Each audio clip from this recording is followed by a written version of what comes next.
សួស្តីប្រិយមិត្តទាំងអស់គ្នាសូមស្វាគមន៍មកកាន់ពិភពអាតកំបាំងខ្ញុំបាទ Tony ហើយថ្ងៃនេះដែរខ្ញុំមានរឿងមួយចង់លើកយកមកនិទានដើម្បីចែកជូនបងប្អូនស្ដាប់កំសាន្តតាក់ទងនឹងប្តីប្រពន្ធពីរនាក់ដែលគាត់ធ្វើដំណើរកំសាន្តទៅលេងនៅឆ្នេរសមុទ្រក្នុងខេត្តមួយហើយរឿងនេះដែរមានចំណងជើងថាបូទិកជាប់មាត់សមុទ្រសាច់រឿងនោះគឺបន្ទាប់ពីធ្វើការងារប៉ុន្មានខែមកហត់ក៏ហត់ stress ក៏ stress ប្តីប្រពន្ធពីរនាក់ក៏គាត់សម្រេចចិត្តថានឹងរើសថ្ងៃមួយដើម្បីធ្វើដំណើរកម្សាន្ត trip លក្ខណៈគ្រួសារប៉ុន្តែគ្រួសារគាត់មានតែពីរនាក់ទៅលេងនៅខេត្តដែលមានសមុទ្រពួកអីគាត់ខានហែលទឹកសមុទ្រយូរហើយតាំងពីគាត់ការមកបាទហើយពួកគាត់ទាំងពីរនាក់ហ្នឹងក៏សម្រេចគ្នាថាយកថ្ងៃទៅដើរលេងហ្នឹងរើសថ្ងៃអាទិត្យសប្តាហ៍ក្រោយសៅរ៍អាទិត្យអញ្ចឹងណាមិនមែនថាចំថ្ងៃអាទិត្យទេគាត់ថាចង់លេងថ្ងៃសៅរ៍អាទិត្យក្រោយហើយពួកគាត់ក៏ចាប់ផ្ដើមធ្វើការងារធម្មតាទៅចាំរហូតដល់ថ្ងៃហ្នឹងក៏មកដល់បាទថ្ងៃហ្នឹងមកដល់គាត់ផឹកឡើងគាត់ចាប់ផ្ដើមរៀបចំអីវ៉ាន់ដូចជាកៅអៅធុងទឹកកកហើយនឹងម្ហូបក្រៀមមួយចំនួនគាត់ញ៉ាំតាមផ្លូវអញ្ចឹងដែលគេហៅថា snack អញ្ចឹងបាទហើយក៏ចាប់ផ្ដើមចេញដំណើរពីផ្ទះគាត់ទៅខេត្តមួយនោះគាត់ពីរនាក់ធ្វើដំណើរតាមផ្លូវគឺមានអារម្មណ៍ថាសប្បាយមានអារម្មណ៍ថាស្រស់ស្រាយព្រោះអីបទពិសោធន៍ហ្នឹងគាត់ខានជួបយូរហើយព្រោះអីគាត់តាំងពីការមកគឺរវល់ការងារជាប់អត់មានបានពេលដើរលេងបែបហ្នឹងទេជីផងលេងផងនិយាយគ្នាផងស្ដាប់ចម្រៀងផងស្ដាប់រឿងកំប្លែងស្ដាប់អីក្នុងឡានផងប្រហែលជា3ម៉ោងគាត់ទៅដល់ទីរួមខេត្តហើយទៅដល់ទៅគាត់ក៏មើលម៉ោងថាម៉ោង2:10ជាងហ្នឹងហើយអត់បានញ៉ាំបាយញ៉ាំអីផងអញ្ចឹងទៅគាត់ក៏អត់តន់គិតរឿងទៅរកកន្លែងគេងទៅរកកន្លែងស្នាក់នៅទេគាត់ចូលទៅរកអីញ៉ាំសិនបានន័យថាគាត់ទៅញ៉ាំបាយនៅក្នុងទីរួមខេត្តហ្នឹងសិនសូមបញ្ជាក់កន្លែងហ្នឹងបន្តិចបានន័យថាពីរនាក់ប្តីប្រពន្ធហ្នឹងមិនដែលធ្លាប់មកលេងខេត្តហ្នឹងទេប៉ុន្តែខានយូរហើយអញ្ចឹងគាត់អត់សូវម៉ាញរឿងថាទៅរកបន្ទប់គេងភ្លាមទៅ check in ភ្លាមពួកអីគាត់មកនេះគាត់អត់បានកក់បន្ទប់កក់អីហើយគិតថាមកត្រឹមខេត្តដែលគាត់ធ្លាប់មកហើយអញ្ចឹងត្រឹមបន្ទប់គេងហ្នឹងគាត់ឈៀលទៅគាត់មកដល់ចាំហោចាំអីអញ្ចឹងណាបានន័យថាវគ្គនេះដើរលក្ខណៈជាក់ស្ដែងនិយមប៉ះអីប្រទះអីយកហ្នឹងអញ្ចឹងក៏គាត់បាននិយាយមួយប្រពន្ធគាត់ថាអូនកន្លែងយើងធ្លាប់ញ៉ាំបាយរាល់ដងយើងទៅញ៉ាំហ្នឹងសិនទៅហើយចាំមើលមកឆ្អែតហើយចាំយើងគិតគូររឿងបន្ទប់រឿងអីយើងស្គាល់ហើយមិនអីទេហើយពីរអ្នកប្តីប្រពន្ធហ្នឹងក៏អូខេក៏ស្របតាមគ្នាចង់ទៅញ៉ាំកន្លែងហ្នឹងដូចគ្នាហើយក៏បានទៅដល់ភោជនីយដ្ឋានមួយហ្នឹងបានឲ្យគាត់ជិះទៅណាបាទឥឡូវយើងនិយាយដល់កន្លែងគាត់ពងញ៉ាំចុះគាត់ order អូអីហើយមកឆ្អែតហើយគាត់ក៏អង្គុយចាំហូបអញ្ចឹងណាអង្គុយឈៀលសិននិយាយទៅធម្មតានិយាយទៅដូចដំណើរកំសាន្តធម្មតាស្រាប់តែមានមនុស្សប្រុសម្នាក់អាយុប្រហែលជា30ឆ្នាំគាត់ដើរមកនិយាយមួយពីរនាក់គាត់មកគាត់សួរថាបងនិយាយសួរបងបងអញ្ជើញមកលេងនេះតែ2នាក់ឯងបងហ៎ប្តីគាត់ក៏ឆ្លើយថាបាទបងមកលេងតែ2នាក់ឯងបងលើកហ្នឹងជូនប្រពន្ធមកគាត់ខានមកលេងយូរគាត់ដូចត្រង់នឹកសមុទ្រហើយខ្ញុំនេះក៏ចង់សមុទ្រដែរអញ្ចឹងណាអញ្ចឹងទៅក៏ដាក់មក trip មកនិយាយទៅ2នាក់ប្តីប្រពន្ធហ្នឹងជាមួយនឹងបងប្រុសហ្នឹងគឺដែរស្គាល់គ្នាទេប៉ុន្តែបំណាច់ថាគាត់មកនិយាយមួយហើយក្នុងហាងក្នុងអីអញ្ចឹងយើងរស់រាយរាក់ទាក់គ្នាព្រោះអីយើងជាជនជាតិខ្មែរដូចគ្នាយើងក៏និយាយរាក់ទាក់ឆ្លើយតបដោយក្តីស្រឡាញ់ដោយការគោរពគ្នាទៅវិញទៅមកអញ្ចឹងទៅបងប្រុសម្នាក់ដែលមកនិយាយហ្នឹងគាត់ក៏បានសួរថាបងបាយមានបានកក់កតុបកក់អីនៅខ្ញុំមានស្គាល់ resort មួយមានបូទិកច្រើនណានៅជាប់មាត់សមុទ្រហ្មងទេសភាពស្អាតណាបងហើយធម្មជាតិខាងក្រោយហើយឆ្នេរគេស្អាតណាអត់ខូចទេឆ្នេរហ្នឹងគឺនៅល្អហើយបងប្រុសហ្នឹងក៏បានបង្ហាញរូបភាពពីកន្លែង resort ហ្នឹងឲ្យប្តីប្រពន្ធពីរនាក់ហ្នឹងមើលអញ្ចឹងណា គាត់ថាមានកន្លែងសួនកំសាន្តមានបូទិកមានឆ្នេរមានកន្លែងងូតទឹកមានអីមកចប់គឺកន្លែងហ្នឹងស្អាតហ្មងហើយដល់ចឹងទៅបានពីអ្នកប្តីប្រពន្ធហ្នឹងគាត់យល់เลยថាអូបងនេះគាត់មិនអ្នកណាគាត់ស្មានតែធ្លាប់ស្គាល់គាត់ឬក៏មានការអីចឹងតែពិតគាត់ជាអ្នកនាំម៉ួយទៅអូតែលទេចឹងណាចឹងក៏គាត់អត់ម៉ាញហេតុតែអត់ម៉ាញមកនៅគាត់ថាយើងដើរមក trip នេះរឿងជួបមនុស្សល្អស្រួលគ្រប់ខ្លួនហ្មងវើមិនបាច់ទៅដើរបូទិកដើរអីណា resort ណាគេងអីគឺមានគេមកប្រាប់ចឹងក៏វាស្រួលដែរចឹងណាហើយប្តីប្រពន្ធពីរនាក់ហ្នឹងក៏បានយករូបហ្នឹងមកមើលថាអីរីតំណងណាតើអូនយើងមិនបងរៀងបើកឡានរៀងយូរដែរហើយញ៉ាំបាយក៏រៀងឆ្អែតដែរតែនេះពុលបាយហីអញ្ចឹងអាចថាយើងទៅតាមបងប្រុសហ្នឹងតែម្ដងវាស្រួលប៉ុន្តែមកចម្លែកចេះវិញចម្លែកថាបងប្រុសហ្នឹងក៏អត់ដឹងមកពីណាដែរបើន័យថាគាត់មិនដឹងឃើញប្តីប្រពន្ធហ្នឹងមកពីតាំងពីកន្លែងចតឡានឬក៏យ៉ាងណាព្រោះអីគាត់អត់មានញ៉ាំបាយនៅក្នុងហាងហ្នឹងទេហើយគាត់ថាបងនឹងគាត់ order ហើយហេតុអីបើគាត់ដើរចូលមកអញ្ចឹងអាហ្នឹងជាចម្ងល់ហើយដល់មួយទៀតប្តីប្រពន្ធពីរនាក់ហ្នឹងគាត់អញ្ជើញគាត់ហ្នឹងហូបបាយជាមួយព្រោះឃើញគាត់ថារស់រាយហើយមើលទៅដូចមានអំណោយទៀតណាគាត់ក៏អញ្ជើញគាត់ហូបបាយមួយប៉ុន្តែបងហ្នឹងគាត់ថាអត់ញ៉ាំទេគាត់ថាគាត់ញ៉ាំហើយអញ្ចឹងគាត់សុំទៅចាំយើងនៅក្រៅសុំឲ្យតែឲ្យអង្គុយតុកមួយយើងឲ្យអង្គុយចាំយើងនៅចិត្តហ្នឹងក៏អត់ដែរគឺគាត់ឈរចាំយើងនៅក្រៅវិញអញ្ចឹងណាគាត់មានម៉ូតូគាត់ជិះម៉ូតូមកអញ្ចឹងគាត់អង្គុយចាំក្រៅកន្លែងម៉ូតូគាត់អង្គុយលើម៉ូតូយល់ជើងចាំយើងហ្មងដល់តែពេលដែលព្រីអ្នកប្តីប្រពន្ធហ្នឹងគាត់គិតលុយបានន័យថាគាត់ហូបហើយគាត់គិតលុយហើយក៏ចេញទៅខាងក្រៅយកឡានយកអីចឹងណាហើយបងប្រុសមួយដែលអ្នកដែលថានាំភ្ញៀវទៅហូតែលហ្នឹងគឺគាត់ប្រាប់ថាបងបែងជិះតាមខ្ញុំពីក្រោយមកខ្ញុំជិះម៉ូតូពីមុខខ្ញុំនាំបងទៅ resort ហ្នឹងចឹងណាហើយពីអ្នកប្តីប្រពន្ធហ្នឹងក៏តាមហ្នឹងទៅបានន័យថាបងប្រុសហ្នឹងគាត់ប្រាប់ថាជិះចឹងគាត់ក៏ជិះតាមទៅគាត់អត់មានសួរថានៅម្ដុំណាអីនៅណាឯងព្រោះគាត់ទឹកដីហ្នឹងគាត់ស្គាល់ច្បាស់ដែរប៉ុន្តែគាត់អត់បានសួរអីទេគាត់ក៏ថាហ្នឹងហើយបងមិនឯងនាំផ្លូវទៅខ្ញុំជិះតាមដល់ទៅពេលជិះតាមម៉ូតូហ្នឹងទៅដំបូងគាត់ថាផ្លូវនេះសើផ្លូវខ្ញុំស្គាល់តាហើយគាត់អង្គុយទាយរហូតគាត់ថាផ្លូវនេះដល់ពេលដល់កន្លែងមួយអាផ្លូវដែលពងគាត់ជិះហ្នឹងរាល់ដងគាត់ដឹងថាផ្លូវហ្នឹងទៅគឺអត់មានអីទេប៉ុន្តែលើកហ្នឹងម៉ូតូហ្នឹងជិះបត់ចូលផ្លូវហ្នឹងគាត់ក៏ថាស្រែកក្នុងឡានគាត់ថាហាផ្លូវហ្នឹងមានផ្លូវចេញណាហើយគាត់អត់មានថាអីទេគាត់ពីអ្នកប្តីប្រពន្ធហ្នឹងក៏ជិះតាមម៉ូតូហ្នឹងរហូតទៅក៏មានផ្លូវចេញមែនអញ្ចឹងណាហើយគាត់ក៏អត់បានគិតអីដែរគាត់ថាប្រហែលជាការនៅពីមុនហ្នឹងវាមិនទាន់ធ្លាយផ្លូវហ្នឹងឥឡូវធ្លាយទៅក៏ទៅនិយាយទៅពីអ្នកប្តីប្រពន្ធគាត់មក trip នេះគឺគាត់និយាយទៅ chill បានន័យថាគាត់អត់សូវម៉ាញរឿងអីទាំងអស់បានន័យថាគាត់make thing easy បានន័យថាធ្វើអីក៏ដោយគាត់ឲ្យតាមើលទៅតំណងឬក៏មិនតំណងអីក៏គាត់ទៅសិនណាឆិនឆៃណាគាត់អត់សូវម៉ាញច្រើនទេអញ្ចឹងគាត់ធ្វើតាមគេរហូតព្រោះអីគាត់ចង់ឲ្យអារម្មណ៍គាត់ធូរស្រាលអត់ចង់ឲ្យតានតឹងស្រាប់តែជិះទៅតាមផ្លូវហ្នឹងទៅក៏និយាយទៅផ្លូវថ្មីសម្រាប់គាត់ហ្នឹងគឺគាត់លន់មាត់មកគាត់ថាអូកន្លែងនេះស្អាតណាស់អត់ដែរដឹងថានៅហ្នឹងម្ដុំហ្នឹងមានអញ្ចឹងសោះស្អាតមែនតើដោយគាត់និយាយមែន resort ហ្នឹងប្រហែលជាល្អ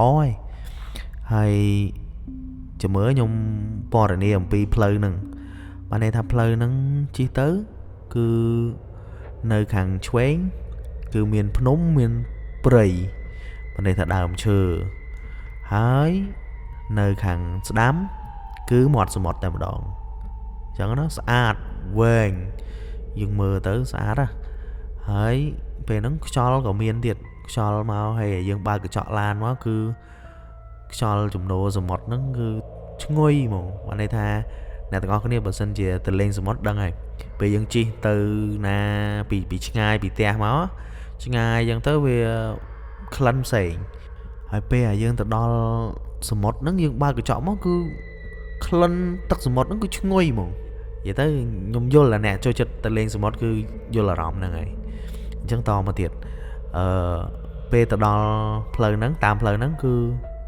មេឃចាប់ផ្ដើមមានសើមបានន័យថាមេឃដូចថារៀងម៉ោង3ម៉ោង4ហើយរៀងមានសើមតិចចឹងណា ប៉ុន្តែវាមិនជាសើមអីគួរឲ្យខ្លាចទេវាអត់មាន mention អីគួរឲ្យខ្លាចនៅកន្លែងហ្នឹងឯងគឺធម្មតាគឺសុបាយគឺស្រស់ស្រាយមែនតើពេលហ្នឹងណាហើយប្រហែលជាជិះបានប្រហែលជា2-10 គីឡូជាងក៏ទៅដល់ resort ហ្នឹងនិយាយទៅដល់ resort ហ្នឹងគឺមានអារម្មណ៍ថា resort ហ្នឹងមិនមែនរបៀបជា resort luxury resort គេដែលដូចផ្កាយ5អីទេគឺដូចធម្មតាបើន័យថា resort ធម្មតាហ្មងបើន័យថាមានដីមួយយើងចូលទៅក្នុងហ្នឹងទៅហើយមានកន្លែង lobby គេបន្ទប់ទទួលភ្ញៀវគេហ្នឹងទូចមួយមកកូនផ្ទះអញ្ចឹងទៅហើយក្រៅពីហ្នឹងសិតតែបូទិកទាំងអស់បូទិកហ្នឹងជាលក្ខណៈឈើទម្រាបមកជួរនៅមាត់សមុទ្រហ្នឹងអញ្ចឹងណាអាហ្នឹងដែលយើងមើលឃើញពីយើងបាត់ឡានចូលទៅយើងមើលឃើញវាលងព្រោះកន្លែងហ្នឹងវាជាមាត់សមុទ្រហើយអញ្ចឹងទៅអត់មានដើមឈើអីបាំងច្រើនទេបើន័យថាយើងឃើញលក្ខណៈបូទិកមកជួរ4-10អញ្ចឹងទៅហើយបងប្រុសហ្នឹងក៏ទៅដល់ពេលគាត់វាយទៅទល់ម៉ូតូមកនិយាយទៅដូចគាត់ឈៀលដែរអញ្ចឹងបើន័យថា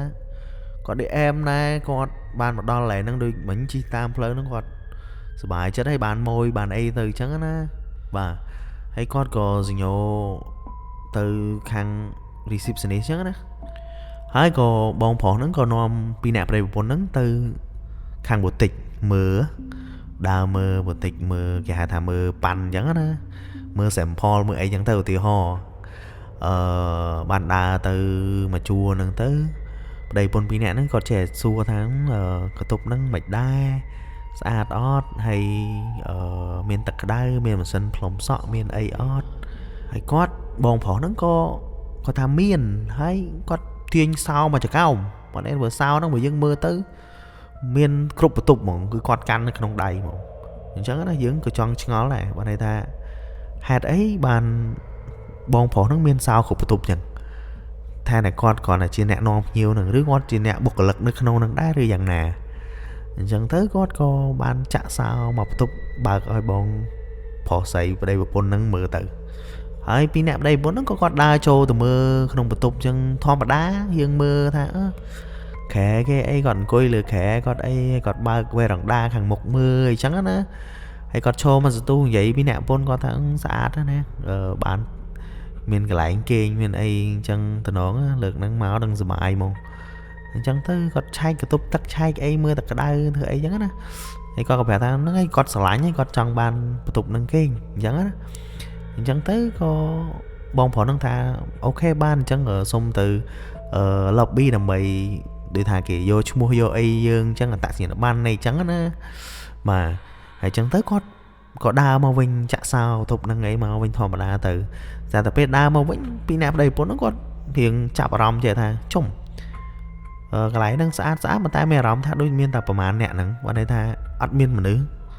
ហេតុអីបាននៅបូទិកនៅឆ្នេរស្អាតអញ្ចឹងអត់មានមនុស្សអញ្ចឹងណាអញ្ចឹងទៅគាត់ក៏សួរបងប្រុសហ្នឹងថាបងនៅនេះស្ងាត់ណាបងអត់មានមនុស្សមកឬក៏មិនបងថ្ងៃសៅរ៍អាទិត្យអីហើយបងប្រុសហ្នឹងគាត់ថាកន្លែងហ្នឹងកន្លែងរៀងអត់សូវគេស្គាល់ព្រោះអីគេមិនសូវបានប្រម៉ូទតាម social តាមអីទេអ្នកដែលស្គាល់អ្នកដែលបានមកហ្នឹងតើតាមានដូចពួកខ្ញុំអី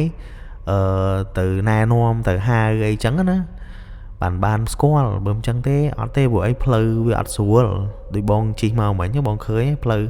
កន្លែងហ្នឹងបើកាលមុនអត់មានផ្លូវចេញទេណែគាត់និយាយកន្លែងហ្នឹងអញ្ចឹងបានន័យថាប្តីគាត់និយាយកន្លែងហ្នឹងក៏ត្រូវដែរបានន័យថាពីមុនអត់មានផ្លូវចេញតាមហ្នឹងទេគឺមកដល់កន្លែងហ្នឹងគឺព្រៃហ្មងបានន័យថាដើមឈើដុះកាត់ពីមុខផ្លូវអញ្ចឹងហ្មងមិនមែនជាលក្ខណៈផ្លូវតប៉ុន្តែវាមានផ្លូវទៅទៀតប៉ុន្តែដើមឈើណែនវិញហ្នឹងហ្មងទៅថាទៅមិនកើតអញ្ចឹងណាអញ្ចឹងទៅពីអ្នកប្តីប្រពន្ធហ្នឹងក៏អត់អីទៀតទេក៏មាត់អីទៀតតែក៏មិនខ្វល់ថាអញ្ចឹងក៏អញ្ចឹងបើឃើញកន្លែងនេះស្អាតអីហើយណាមួយយើងនិយាយទៅយើងទៅដល់ហ្នឹងចាញ់ច្រាប់សមុទ្របាត់ហ្នឹង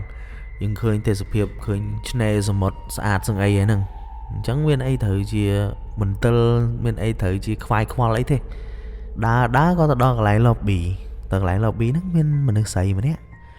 គាត់នៅហ្នឹងអញ្ចឹងណាតែទឹកមុខដូចមិនស្រស់ស្រាយអីអញ្ចឹងណាយើងមើលយល់ឲ្យបានន័យថាអ្នកនៅកន្លែងហ្នឹងជួនកាលគាត់alone ពេកអញ្ចឹងនៅតែឯងពេកអញ្ចឹងទៅណាមុខដូចមិនសូវចង់ញញឹមចង់អីទេគាត់និយាយមួយម៉ាត់អញ្ចឹងណា ហើយគាត់នឹងក៏បានសួរឈ្មោះប្តីប្រពន្ធពីរនាក់ហ្នឹងដែរដើម្បីគាត់ចូលក្នុងបញ្ជីអញ្ចឹងណាហើយទៅគាត់ក៏ឲ្យឈ្មោះទៅបើន័យថាគាត់ហៅឈ្មោះឲ្យម្នាក់ផ្សេងនឹងសរសេរហើយឈ្មោះខ្ញុំតបានប្រាប់ឈ្មោះប្តីគាត់ហ្នឹងឈ្មោះ David ហើយប្រពន្ធហ្នឹងឈ្មោះ Nita អញ្ចឹងណាគាត់ក៏សេដាក់ក្នុងហ្នឹងទៅហើយទៅសេហើយក៏គាត់ហុចសោឲ្យហុចសោវូតិចឲ្យអញ្ចឹងណាហើយសោដែលគាត់ទទួលបាននោះគឺសោលេខ12បានន័យថាបូតិចហ្នឹងគឺមាន12កន្លែងហ្នឹងណាប៉ុន្តែលេខ12ហ្នឹងបានន័យថានៅចុងគេបងអស់នោះបានន័យថាបើយើងដើរពី lobby ហ្នឹងគឺដើរទៅដល់ចុងគេហ្មងបានន័យអញ្ចឹងហើយគាត់ក៏សួរថាហើយអត់មានមនុស្សគេហ្នឹងមិនមកឲ្យគាត់នៅចំកដាលចំអីអញ្ចឹងណាដល់ហើយម្នាក់ស្រីហ្នឹងនឹងគាត់ថាមិនអីគាត់ថាគាត់សែកមកគាត់ថាមិនទាន់បានសម្អាតទេបានបន្ទប់ហ្នឹងគឺអត់ទាន់សម្អាតទាំងអស់នៅតែបន្ទប់12ហ្នឹងដែលខ្ញុំទំសម្អាតហើយពីអ្នកប្តីប្រពន្ធគាត់នោះក៏គាត់ស្ងាត់មួយផ្លែតទៅគាត់មើលមុខគ្នាហើយក៏បងប្រុសនោះក៏គាត់មកទីទៅគាត់ជួយសម្រួលស្ថានភាពគាត់ថាអត់អីបងបន្ទប់ហ្នឹងស្អាតគាត់ទំសម្អាតហើយឯងហើយក៏រៀងដើរឆ្ងាយតិចប៉ុន្តែបងអត់អីទេបើសិនជាបងមានអីវ៉ាន់អីចាំខ្ញុំជួយបញ្ជូនតាដាក់ឲ្យអត់អីទេខ្ញុំអ្នកបញ្ជូនឲ្យបានអញ្ចឹងណាអញ្ចឹងទៅក៏យើងគាត់ឆ្ងល់មួយទៀតថាបងហ្នឹងគាត់ត្រូវជាអីជាមួយនឹងបូតិចហ្នឹងបានគាត់បញ្ជូនអីវ៉ាន់ក៏គាត់ជួយបញ្ជូនអានាំភ្ញៀវទៅគាត់នាំភ្ញៀវទៅអញ្ចឹងណាយើងអ្នកស្ដាប់យើងឆ្ងល់ប៉ុន្តែពីអ្នកប្តីប្រពន្ធនោះគាត់អត់ឆ្ងល់ទេគាត់ធម្មតាអញ្ចឹងណាគាត់ក៏សម្រួលស្ថានភាពម្ដងទៀតទៅបានន័យថាគាត់ទៅយកអីវ៉ាន់ទៅប្រពន្ធគាត់ក៏ជួយខ្លះទៅបងប្រុសជាប្តីនោះគាត់ជួយហើយបងនោះក៏គាត់ជួយដែរយកមកអីវ៉ាន់ទៅអញ្ចឹងណាទៅដល់បន្ទប់ភ្លៀងគាត់ចាក់សោបើកចូលអីធម្មតាបន្ទប់នឹងស្អាតអីធម្មតាអញ្ចឹងទៅហើយក៏មកវិញក៏គាត់បានដកលុយ$5ជូនទៅបងអ្នកនាំភ្ញៀវហ្នឹងគាត់ឲ្យ tip បាទឲ្យ tip ហ្នឹងបងអ្នកនាំភ្ញៀវហ្នឹងក៏គាត់និយាយថាអរគុណច្រើនបងជូនពរបងសុខសប្បាយយប់ហ្នឹងបងហើយក៏គាត់បិទទ្វារក្រឹបទៅគាត់ដើរទៅបាត់ទៅហើយបងប្រុសដែលជាប្តីហ្នឹងក៏គាត់លឺប្រពន្ធគាត់ថាបងសួរបងប្រុសមិញមើលគាត់ស្គាល់លេខ password wifi អត់អញ្ចឹងណាហើយដល់ហើយមិនតិចមិញហ្នឹងគាត់បិទទ្វារបន្តិចហ្នឹងហើយប្រពន្ធគាត់និយាយមួយម៉ាត់ហ្នឹងហើយក៏គាត់បើកទ្វារទៅវិញបាត់បងប្រុសហ្នឹងឆឹងបាត់ឆឹងហ្មងហើយយើងគិតថាដើរពីនេះទៅយូរណាមកតែមកដល់មិនក៏វាថា1នាទីកន្លះដែរយើងដើរនិយាយគ្នាតែគាត់ដល់មួយ flat ហ្នឹងបាត់ឆឹងបាទបាត់ឆឹងហើយគាត់ក៏អត់អូនលេងទូរស័ព្ទយើងទៅយើងប្រើអ៊ីនធឺណិតទូរស័ព្ទយើងទៅវាដើរយឺតតិចក៏អីដែរព្រោះអីយើងមកដើរលេងយើង enjoy នៅមួយគ្នាបានច្រើនយើងនិយាយគ្នាបានច្រើនហើយកុំប្រើទូរស័ព្ទច្រើនពេកមើលទេសភាព enjoy មាត់សមុទ្រនេះវិញអញ្ចឹងណាហើយដល់បន្ទាប់មកពីអ្នកប្តីប្រពន្ធហ្នឹងក៏លេងសប្បាយមួយគ្នាទៅគាត់ថាថតរូបលេងដើរទៅលេងទឹកសមុទ្រនៅមុខបន្ទប់គាត់ហ្នឹងហែលទឹកហែលអីចឹងទៅអញ្ចឹងណាហើយអាហ្នឹងចូលដល់ល្ងាចដល់រៀងយប់បន្តិចគាត់ចាប់ផ្ដើមញ៉ាំអីងូតទឹកងុយអីញ៉ាំអីទៅផឹកស្រាក្រហមផឹកអីចឹងណាថតរូបថតអីចឹងទៅហើយ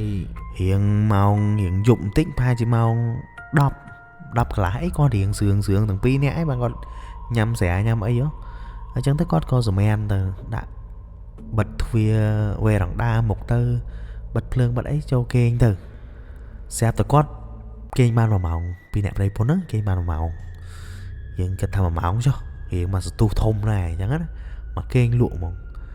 ស្រាប់តែលឺច្រាវពីក្នុងបន្ទប់ទឹកមកមិនលឺ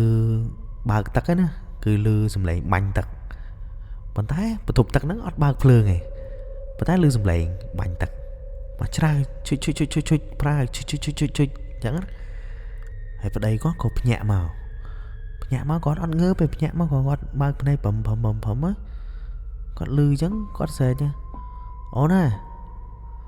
នៅក្នុងបន្ទប់ទឹកមែនអូនចូលបន្ទប់ទឹកមែនអញ្ចឹងណានិយាយទៅធម្មតាដល់ហើយមានសលេងមនុស្សស្រីម្នាក់ស្រែកពីក្នុងហ្នឹងមកថាចាបងខ្ញុំឈឺនោមហើយដល់ប្តីគាត់សួរវិញថាចុះមិនបើកភ្លើងហើយម្នាក់ស្រីហ្នឹងក៏អត់មាត់ស្ងាត់ឈឹងអញ្ចឹងទៅហើយគាត់ក៏មិនបានខ្វល់នឹងប្តីហ្នឹងគាត់អត់ខ្វល់ទៀតហើយគាត់ក៏លអ៊ូចឹងថា cho tục tật đại chụp lại em không bao lớn anh mau mình lỡ đua luôn bảo bạn thì lỡ chẳng nó còn là u chẳng hay còn kịch thả một con còn nơi cái đồng tục tật ấy nè dẫn tới con nó lừa khẻ nó con để thay chọn bỏ đầy bỏ trường tích ở phía thù tích á mà này sầm rùa non sầm rùa cá nó bạc làn mà ngày đại kênh mấy kênh chật một phun áo một phun vong về thọp về tiếng ấy chẳng đó đào về lên bỏ đầy bắp lên pa một phun gọn nó lừa khẻ chẳng đó liếm nó lên gọt nhạ prut mong hay một phun gọt nhạ đại mà này thắp nhạ nó mà nhạ prut này gọi là nhạ thằng bong mấy nhăng bong ok nhỉ nói vào đây coi sao hả cho anh mấy cái nó không có túc tắc à cái nô mà con slide tao biết nào bong nhung nó nặng mà ngày vậy ta nhung kê mà ai nâng lời khẽ toàn tân ôm nằm đâu hay mà anh thấy bạn thử cái thẻ mày cá xua ở đây còn chẳng có xua việc đưa đá ta hay mà anh mình bạn cái thẻ chẳng ở đây có con vậy ta cho mấy nhá lưu dùng lại banh tắc ót bóng mấy bông cái lưu dùng lại banh tắc bông nhạ máu bông xề xua nó muốn tha hồi nãy nó có túc tắc mến hay hồi nãy slide tha hồi nãy bông chứ nôm chẳng tới bông có ớt mò tới bông có tha hồi nãy nó không túc tắc hai bông có hiện kênh ba luôn ba cái bọt ai bọt chân tí đó ba hồi nãy nữa hay cho là cái slide với bông nó có túc tắc nè ở đây có tha với ớt cao đấy ôn tỏ cho tụi mưa tích bông cho tụi mưa tích của ấy lại mình mà được cho máu ôn của anh này ngắt á ở đây có hiệp trong cho từ mưa và tục tật mình thấy toàn ban chó đó còn là còn đại trường từ lửa ật liếm linh ật nắng sờm nắng nhưng trong cái sờm nắng mình sờm lịch tật ấy hồ tật ấy ba tật ấy cháo đó sờm nắng cứ sờm sờ nàm bát trường bạn này tha đào mà chỉ hiên vì chỉ hiên bởi hiên nó mà tọ nhưng mà tay mình mà tọ ấy bạn này tha mà bát trường mỏ này hay con có bè bốn là tật ấy trời mới ôn hãy chứng con còn ngợp cho mà chỉ hiền từ chuông mà chỉ hiền tới đầm bay mưa thang tật năng về màu vì nà đạn trường năng vì tranh vì nà màu cót nó từ không từ mưa nơi về đằng đá phía bạc tranh từ kẻ cót không mưa vì nắng ta khơi đạn trường năng màu vì nằng này hãy có cơ sở cho bốn con ôn này bạc phương dần mở bạc phương lửa nắng sẵn bạc phương có ba khẽ nắng dần mở bốn có cái chuông đầy bạc chuông này bác gọi là bạc bắp có khơi dần làm đạn trường nắng tranh bị vật tục tắc đà bàn bày buồn gì hiến còn lang mà lừa khẽ bỏ cọt chẳng á bàn tay mình men lang từ lừa cái nè ban này tha đa sân nam chơi nó đa máu cứ luôn cho từ cồn khẽ của ấy tắc nắng hô cho từ cồn khẽ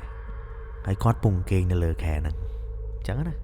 chẳng như đắng này tha pe lại cọt kênh luộc một máu nó miên dậy là ở đằng này